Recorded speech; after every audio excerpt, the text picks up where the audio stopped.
आनंदकर्पूरनीराजनं समर्पयामः अकालविश्वं समस्तभावक्षैकलं Shri Vighneshwar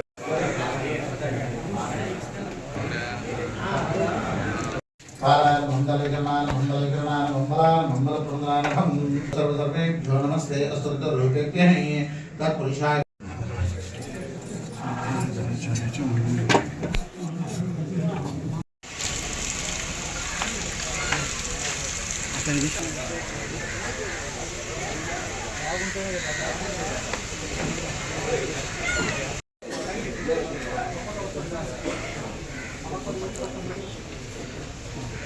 thanks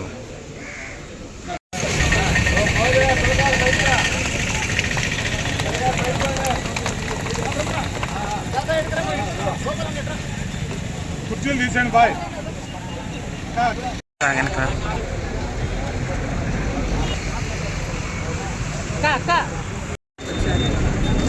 మొదటిసారి కాదు పదల్పూర్ మండలం రావడం, అందరినీ కలవడం.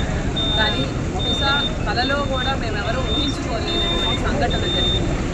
నాన్న జైలుకి వెళ్తారా రామంటే కూడా ఎవరు అనుకొని ఉంటారు. ఎందుకంటే ఎవరైనా కానీ ఈ ప్రభుత్వం పూరితంగా మనుషులు జైలు పంపిస్తున్న రోజు కూడా నాన్న జైలుకి వెళ్తారని ఎవరూ అనుకోలేదు. ఎందుకంటే ఎవరైనా తప్పు చేసుకుంటుంటే, ఏదైనా పొరపాటు జరుగుతుంటే, మన వల్ల ఏదైనా తప్పు జరుగుతుంటే అదే మా నాయకుడు కాకాని గోవర్ధన్ రెడ్డి ఆయన తప్పు చేయలేదు. ఆయన మమ్మల్ని ఎవరిని కూడా తప్పు చేయలేదు. ఒకవేళ పొరపాటుని ఎవరైనా పొరపాటు చేస్తుంటే ఆపారు. ఇది మంచి మార్గం అని మమ్మల్ని అందరినీ కూడా ఆయన పాటు మంచి మార్గంలోనే నడిపించారు. కాబట్టి ఏ రకమైన కక్ష కానీ, ఏ రకమైనటువంటి కృతజ్ఞతలు కానీ లేకుండా రాజకీయం చేస్తారు. అట్లాంటి మనిషిని ఏ ఆధారంతో అరెస్ట్ చేస్తారు, ఏముందని ఆయన అరెస్ట్ చేయడానికి మేము గట్టిగా నమ్మాం. కానీ ఈరోజు ఏమీ ఆధారాలు అసలు కేసే లేదు. అక్కడ కేసు వేశారు, వరుసగా 4 పీటీ వారెంట్ చేశారు. ఇప్పటికీ 4 కేసులు అయ్యాయి, 3 పీటీ వారెంట్లు అయ్యాయి. ఏంటని ఇంకోటి కూడా రెడీ అవుతుంది, దాంట్లో ఇంకోటి కూడా రెడీ అవుతుంది. జైల్లో పెట్టలేరు. మామూలుగా న్యాయంగా ఎత్తుకుంటే ఆయన్ని జైల్లో ఎవరూ పెట్టరు. కాబట్టి ఏం చేస్తాం, కార్లు పెట్టారు. అడ్డా ఇట్లా మాట్లాడి ఆమె నిజమైన జనాన్ని నమ్మించే ప్రయత్నం చేస్తాం. దాని మీద ఒక నిరాధారమైన కేసు పెడతాం. ఆ కేసు ఆధారంగా పీటీ వారెంట్ వేస్తాం. ఇంకొన్ని రోజులు కస్టడీ అడుగుతాం. ఆయన ఏమన్నా దొంగ నచ్చలేట ఇన్ని కేసులు రావడానికి. ఎస్సీ ఎస్టీ కేసులు పెట్టారు, ఇంకో రకమైన కేసులు పెట్టారు. ఎవ్వడు జిల్లా మొత్తంలో ఒక్కడు కూడా ఈ కేసులు నమ్మడు.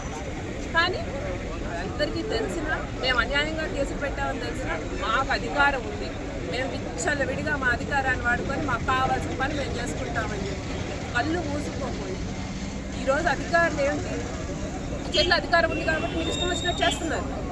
రేపు అధికారం అనేది మారుతుందని ఎప్పుడు ఒక దగ్గర ఉండదు. అప్పుడు మీరేం సమాధానం చెప్తారు దీనికి? ఈరోజు సరే కాకాని గోవర్ధన్ రెడ్డి గారు మీద మీకు కక్ష ఉంది, ఆయన తీసుకొని జైల్లో పెట్టారు కదా. ఆయనతో పాటు నిలబడే వాళ్ళని కూడా ఎందుకని ఇబ్బంది పెట్టాలని అనుకుంటున్నారు? ఏం వాళ్ళ భార్య బిడ్డలు లేరా? వాళ్ళ పిల్లం పిల్లలు ఉండరండి. ఈరోజు ఎంతమందిని ఇబ్బంది పెడుతున్నారు.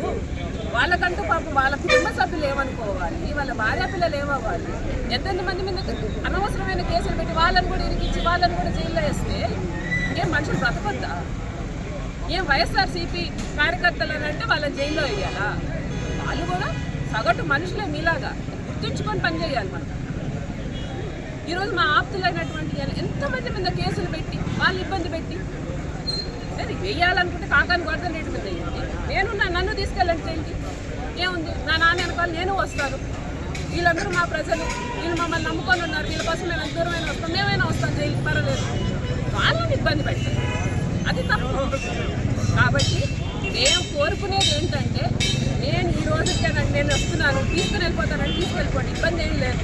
కాకపోతే మా కోసం పనిచేసే వాళ్ళు కానీ మా ఆప్తులు కానీ మా దగ్గర వాళ్ళు కానీ వదిలిపెట్టండి. వాళ్ళది ఏం తప్పు ఉంది, వాళ్ళనైనా వదిలిపెట్టండి అని మేము వీఆర్ రిక్వెస్టింగ్ అనుకోండి.